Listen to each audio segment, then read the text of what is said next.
Good morning, friends. So, this time I come back to you with the review of a book, Lines of Fate by Neelam Saxena Chandra.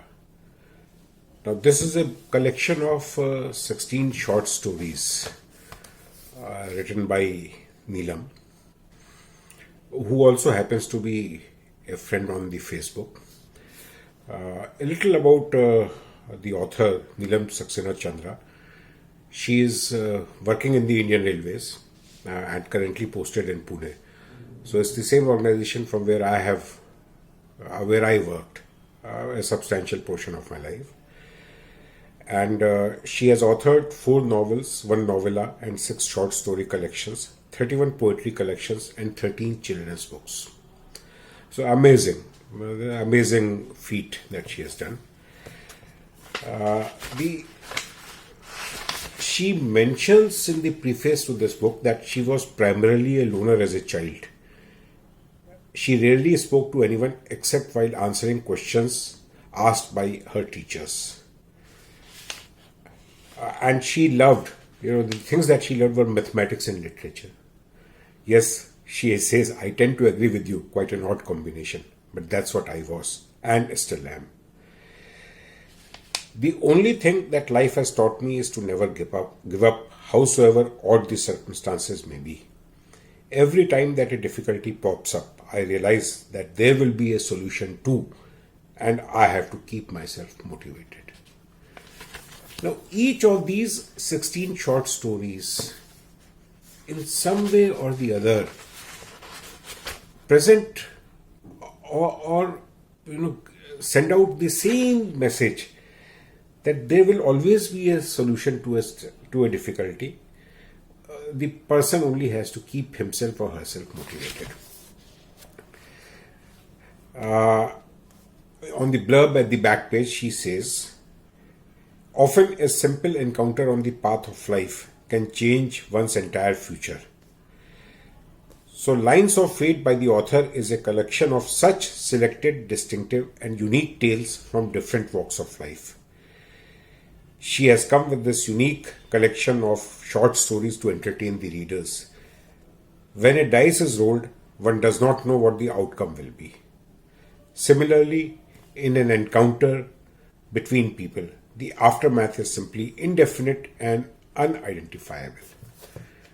Right from the first story, which is First Love, which is the story about a woman who has a love marriage, much against the wishes of her parents.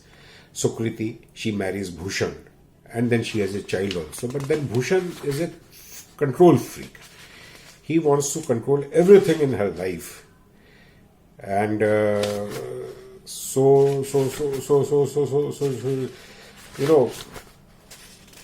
But then the child that she has, actually, the doctor, diagnoses the child, and he says the child is known as Surili, and Surili is suffering from autism.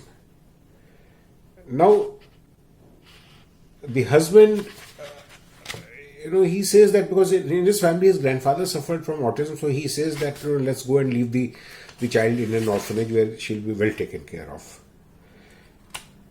Because it was deeply embedded in his mind that he should not have an autistic child.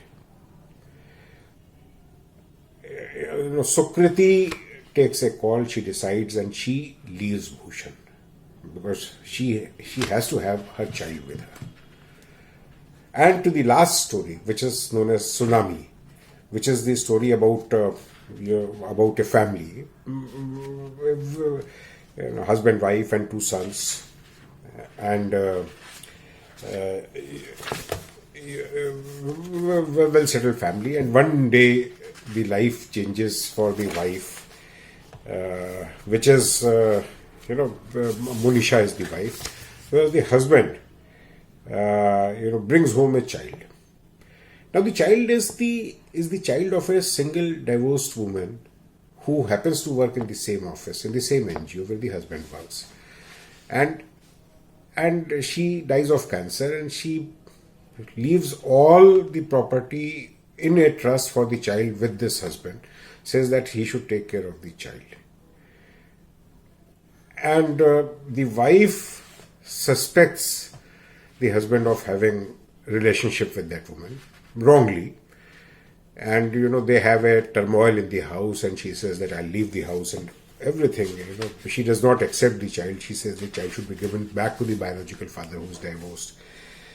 And so the story ends when the child is taken away by the father, and by this time the wife realizes that it was all, her suspicions were wrong, and she does not want the child to leave, but now it's too late.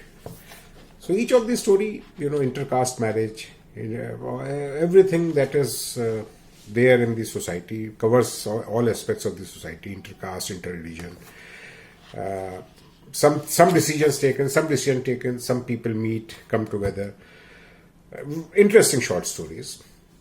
The only thing for me, because I'm so used to reading long novels, big novels, that, I felt that, stories were too short. They could have been longer. A little more time could have been spent in developing the characters. But then, then it would not have been the stories of Neelam Saxena Chandra. The book is published by AKS Publishing House, and it's priced at $199. It's available on Amazon and other online platforms. So beautiful short stories, and should be read. Thank you.